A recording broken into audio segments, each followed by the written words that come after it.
Alright, hello guys, how's it going? In today's video, we're going to be talking about when to expect your first frost. Now, all of these videos have been very popular, so I've decided to try to make more and more of them throughout the year this year. Now, before I get started with this video, though, I would ask that you do subscribe if you do like weather-related content, and also make sure to share this video with your friends, family, and social media. Now, I'd also ask that you join our very exciting Patreon page. That's going to be in the description and the pinned comment, along with our exciting Discord server and Facebook groups that you can join. Very, very exciting communities there.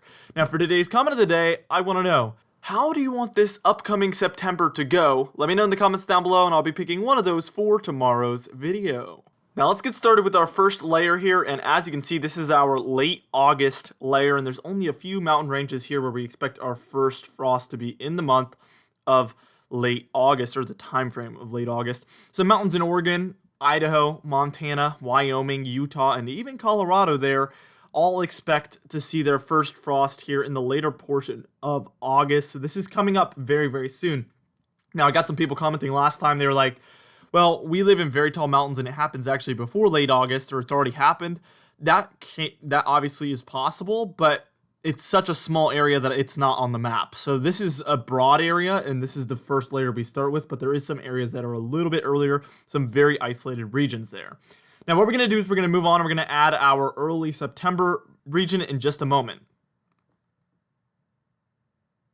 Now, here is our second layer. This is our early September region. So if you live in this region, you're expecting your first frost to occur in early September there. So we will begin to see that occur around that time frame. In the first half of September, you can expect to see your first frost within that time frame for many areas within California, Nevada, Oregon, Idaho, Montana, Wyoming, Utah, Colorado, or even Minnesota or Maine there. You can see there's little pink dots in those states as well, where there is just some areas that are just a little bit colder than the surrounding regions that do start to get their first frost on average around the 15th or before of September. Now, the thing I want to mention here, I mentioned this in each of these videos, this is just the average. So this is not going to be based on what this year brings or any sort of conditions that are specific for this year. This is the average, the long-term average that has been well known for a long time. Now, the temperatures this fall could dictate or change this, and that's why I'm going to show the fall temperature outlook at the end of this video. I had a lot of people commenting last time, this looks like the same map as last year. Well, it is. That's why, because this is the average. The average hasn't changed since last year to this year. So I'm just making a 2020 edition of this so that people, obviously there's many, many more people that watch my videos now, so I'm showing them now. And each year I'll probably show this just so people that have never seen it before can see it now. This is when you typically expect to see your first frost. That's what it is. All right, now what we're going to do is we're going to move on, and we're going to move on and show late September. So this is going to get a lot more widespread, and we're going to start including a lot more people in this. All right, now here we are taking a look at late September here, and we have a large purple region here, and this is when you expect to see your first frost before the beginning of October. So before October 1st, this region will see their first frost, likely with it between the 15th and the 1st there, the 15th of September and the 1st of October. For areas throughout the upper Midwest, the Great Lakes, a lot of northern New England and mountainous New England there, beautiful region of the United States. A lot of regions in the mountainous western United States there. So many, many regions do expect to see their first frost beginning in late September, which we're only about a month away from September 15th. So we're getting very close to when a lot of these regions will have already seen their first frost, which is crazy to think in just 4 weeks we will be talking about very cold temperatures, at least low temperatures for all of these regions. It's a very exciting time of the year for people who love the cold and snow or anything of that nature, because really I enjoy the fall time, the winter time, all of it. I just love it so much. So it's a very, very exciting time of year. Now let's go ahead and add another region here, and this is our early October region, this light blue region. So you're going to see your first frost likely between the 1st and 15th of October here within this light blue region, and we're starting to include a lot of regions here. Detroit, Chicago, Cleveland probably is in there, Pittsburgh, Boston is in here. So we're seeing a lot of big cities get added, Minneapolis as well. So a lot of the plains, a lot of the upper Midwest, most of the Great Lakes, most of the Ohio Valley, and a lot of the interior northeastern United States are all included in this early October region. And we're only about we're only about a month and a half away from October beginning, guys. So we are getting awfully close to the middle portion of fall. It's right around the corner. We have 15 days left of meteorological summer. So it's very exciting, and it's creeping up very, very quickly. Now, what we're going to do is we're just going to move on, and we're going to move on to a lot of other regions like late October, early November, November 15th or later. We have a few more regions to talk about, and then we're going to get into those fall temperature forecasts at the end of this video.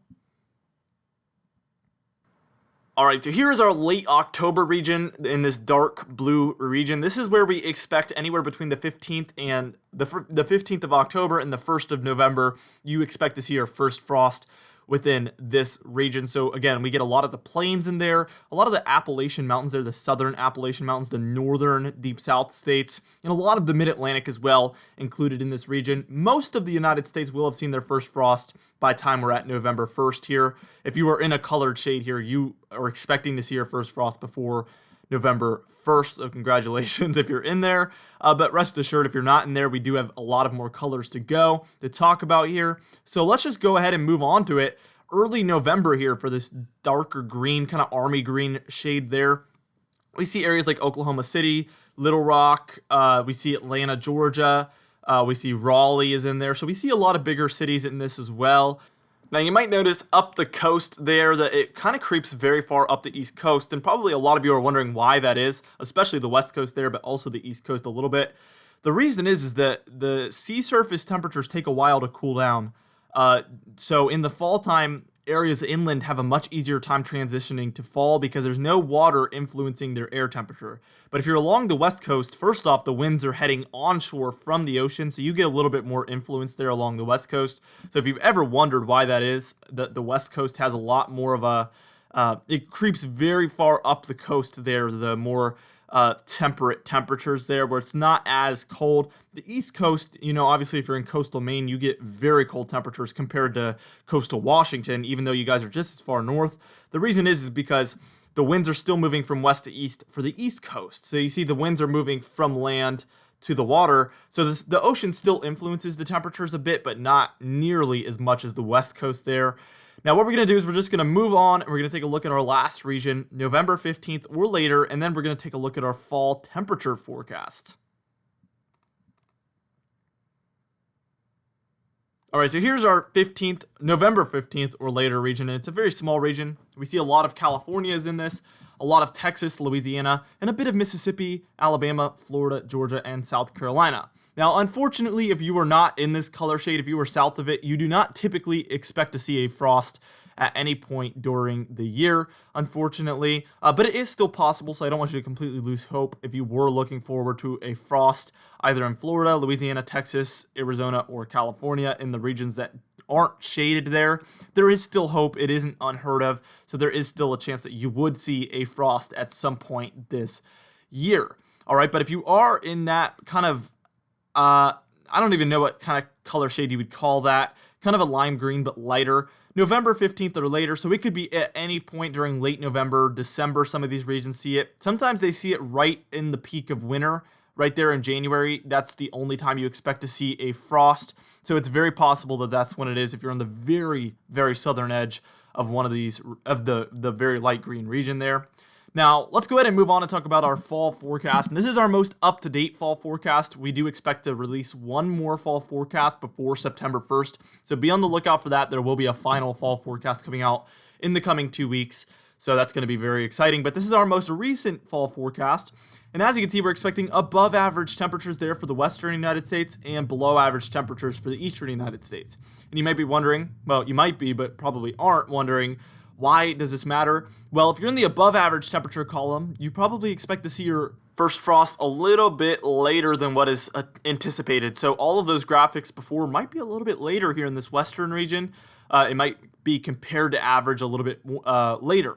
Now, for the blue region, you're having below average temperatures. So it might be a little bit earlier than what is on average expected. So those maps before, you could kind of maybe throw yourself in the earlier column if you're pretty close to the other one. You know, the one that's a little bit earlier than you or to the north of you, you might be able to throw yourself in that column if you get really cold temperatures earlier on, especially if you're in the second shade of either of these. It could influence it a lot more, like the darker blue region up here for the upper Midwest and the Great Lakes, or if you're in the darker red region there for the western United States, those could influence the timing of your first frost quite considerably.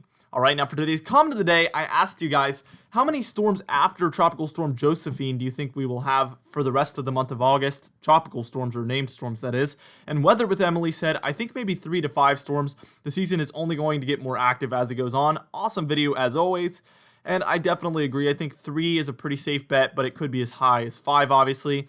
Now, for today's patron highlight of the day, we have many patrons here that decided to support the channel, and I appreciate all of you. We have 2 diamond patrons, Madbirds and Mark J. I appreciate you guys a lot. And then Donna Carnes is a platinum patron, and I appreciate you a lot. If you would like to support the channel like they have, you can check it out in the description or the pinned comment down below. You get a lot of awesome content with that as well.